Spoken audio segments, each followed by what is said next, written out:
Hello বন্ধুরা, আমি তোমাদের সবার প্রিয় মিষ্টি মিষ্টি মন চ্যানেলে তোমাদের স্বাগত। ফিরে এসেছি নতুন এক রেসিপির সাথে, এঁচোড় চিংড়ি। দুপুরবেলা ভাতের সাথে জাস্ট জমে যাওয়া একটা রান্না। তোমরা তাহলে দেখতে থাকো আমি কিভাবে রান্নাটা করি। দেখো বন্ধুরা, আমি যেহেতু এঁচোড় রান্না করব, তাই এঁচোড়টাকে ভালো করে ছোট ছোট করে কেটে আমি একটু ভাপিয়ে রেখেছি। আর আমি এঁচোড়ের সাথে আলু দিয়ে রান্না করব, তাই আলুটাও একটু ভাপিয়ে রেখেছি। তোমরা চাইলে না ভাপিয়ে ভেজেও রান্না করতে পারো। আর এঁচোড় চিংড়ি করব যেহেতু, তাই চিংড়ি মাছগুলো ভালো করে ধুয়ে রেখে দিয়েছি। আর আমি এদিকে দেখো, এদিকে আমার আছে কাশ্মীরি রেড চিলি পাউডার, হলুদ গুঁড়ো, এদিকে আছে এমনি লঙ্কা গুঁড়ো, আর আছে গরম মশলা গুঁড়ো, জিরে গুঁড়ো, ধনে গুঁড়ো, লবণ, আর গোটা জিরে, আর তেজপাতা। এদিকে আছে আদা রসুনের পেস্ট, আর একটু কাঁচা লঙ্কা বাটা আছে। এদিকে পেঁয়াজ কুচি আছে, ধনেপাতা কুচি আছে, টমেটো কুচি আছে, আর পেঁয়াজ আর টমেটো একটু পেস্ট করা আছে। আর রান্নাটা আমি পুরোটাই সর্ষের তেলে করব। তাহলে তোমরা দেখতে থাকো কিভাবে রান্নাটা করি। বন্ধুরা, চিংড়ি মাছগুলোর মধ্যে আমি একটু লবণ দিয়ে নিলাম, একটু হলুদ গুঁড়ো নিয়ে নিলাম, নিয়ে চিংড়ি মাছগুলোকে একটু হালকা করে ভেজে নেব। মেখে নিলাম। এই দেখো, আমার তেলটা গরম হয়ে গেছে কড়াইতে। এবার আমি চিংড়ি মাছগুলো ছেড়ে দেবো। চিংড়ি মাছগুলো বেশি কড়া করে ভাজার দরকার নেই, হালকা করে ভাজতেই হবে। তোমরা এই রান্নাটা নিরামিষও করতে পারো, আবার চিংড়ি মাছ দিয়েও করতে পারো, তোমাদের যেমন ইচ্ছা। চিংড়ি মাছ দিয়ে করলেও যেমন ভালো লাগে, নিরামিষেও রান্নাটা এঁচোড়ে খুবই ভালো হয়, ভালোও লাগে খেতে। ঠিক আছে, দেখতে থাকো তোমরা। দেখো বন্ধুরা, আমার চিংড়ি মাছগুলো সুন্দর করে ভাজা হয়ে গেছে। আমি এরকমই ভাজবো, এর থেকে আর বেশি ভাজবো না। ঠিক আছে, বেশি ভাজলে না চিংড়ি মাছটা কেমন একটা লাগে খেতে। নরম নরম থাকলে তবেই রান্নাতে বেশি ভালো টেস্ট আসে। ঠিক আছে, এবার আমি চিংড়ি মাছগুলো এক এক করে তুলে নেব। এই দেখো বন্ধুরা, আমার চিংড়ি মাছগুলো সুন্দর করে ভাজা হয়ে গেছে, আমি তুলে রেখে দিয়েছি। এবার আমি এই তেলের মধ্যেই এঁচোড়গুলো আস্তে করে দিয়ে দেবো, ভেজে নেবো এঁচোড়গুলো একটু।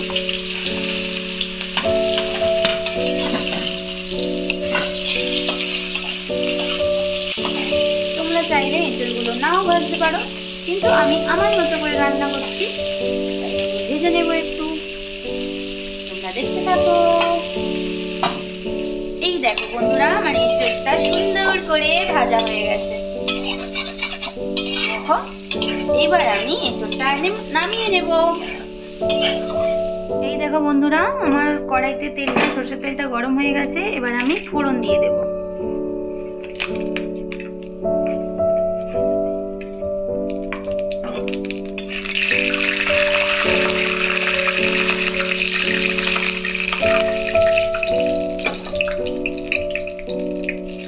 জানো তো, তোমাদের একটা কথা বলি, যদি কড়াইতে তেল যদি ছিটায় না, লবণ দিয়ে দেখবে ছিটানো বন্ধ হয়ে যায়। এবার আমি এর মধ্যে কুচনো পেঁয়াজ দিয়ে দেবো।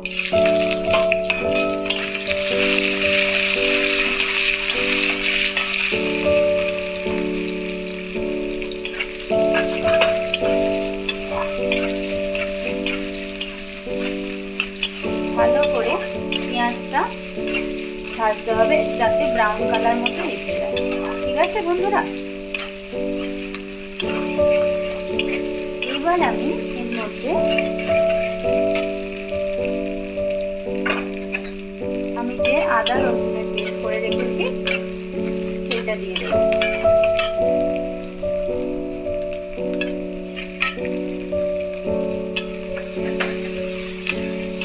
দিয়ে দিলাম, দিয়ে ভালো করে কষাতে হবে।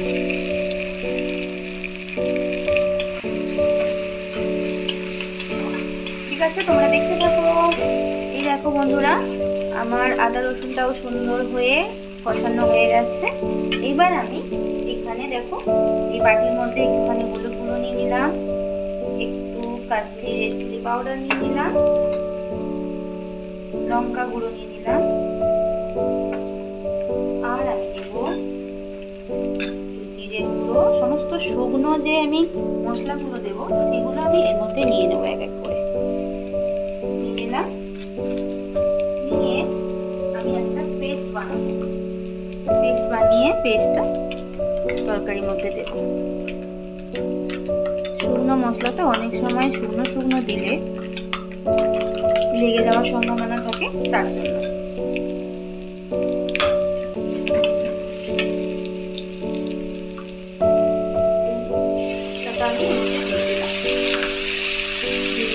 ভালো করে কষাতে হবে।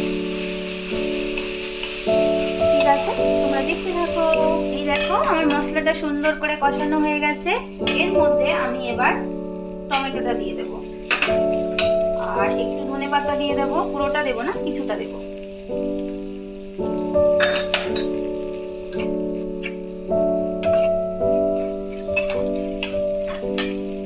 আর টমেটো আর পেঁয়াজের যে পেস্টটা ছিল ওটা দিয়ে দেবো।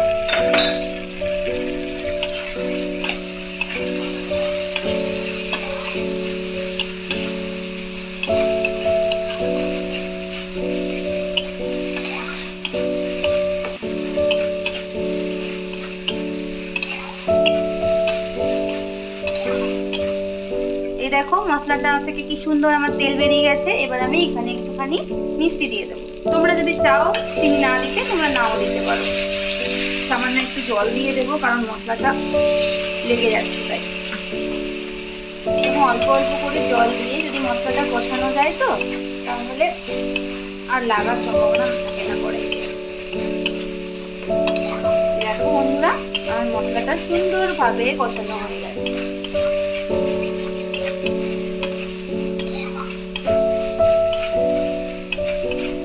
এবার আমি যে এঁচোড়টা ভেজে রেখেছিলাম ওটা দিয়ে দেবো, দিয়ে সুন্দর করে কষাতে হবে।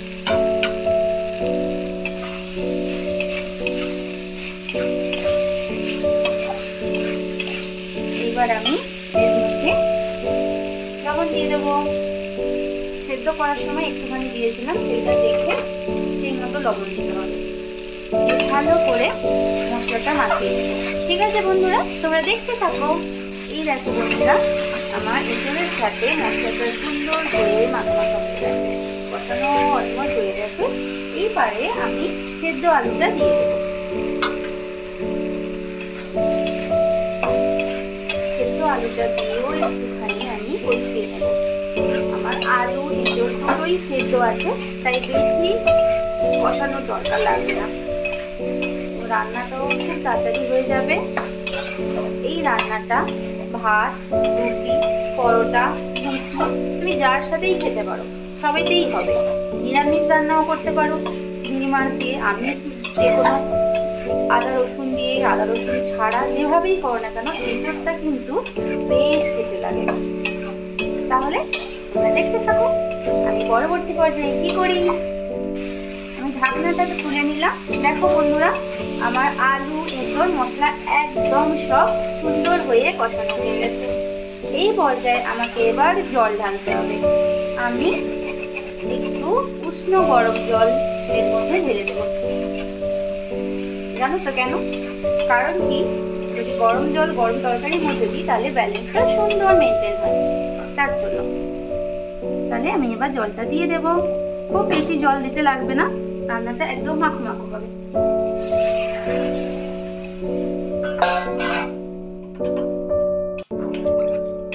এই দেখো, আর আমি জল দেবো না।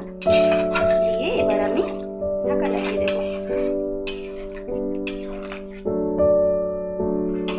ঢাকনা দিয়ে দিলাম। দেখো বন্ধুরা, আমি ঢাকনাটা খুলে দিয়েছি। দেখো আমার সব রান্নাটা পুরো একদম রেডি। আলু সেদ্ধ হয়ে গেছে, এদিকে এঁচোড় তো সেদ্ধ ছিল, আলু সেদ্ধ হয়ে গেছে। এই পর্যায়ে আমি ভাজা চিংড়ি মাছগুলো দিয়ে দেব।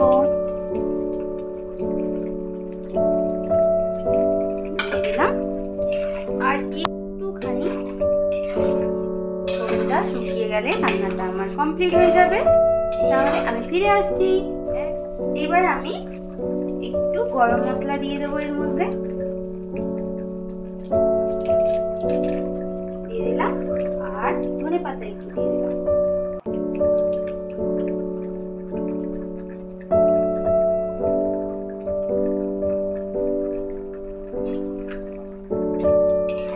ভালো করে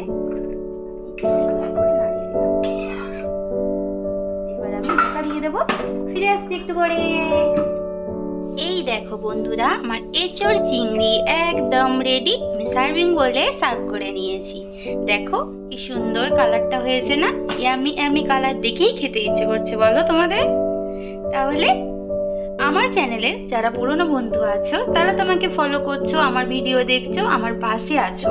কিন্তু আমার চ্যানেলে যারা নতুন নতুন ভিজিট করতে আসছো তারা প্লিজ আমার চ্যানেলকে সাবস্ক্রাইব করে নিয়ে আমার পাশে দেখো, আর বেল আইকনটা অবশ্যই প্রেস করো কিন্তু, কারণ কি নোটিফিকেশন গেলে তোমরা আগেই জানতে পারবে।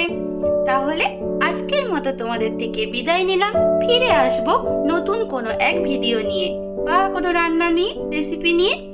ততক্ষণ তোমরা কি করবে? সব সময় ভালো থাকবে আর হাসতে থাকবে। তাহলে টাটা।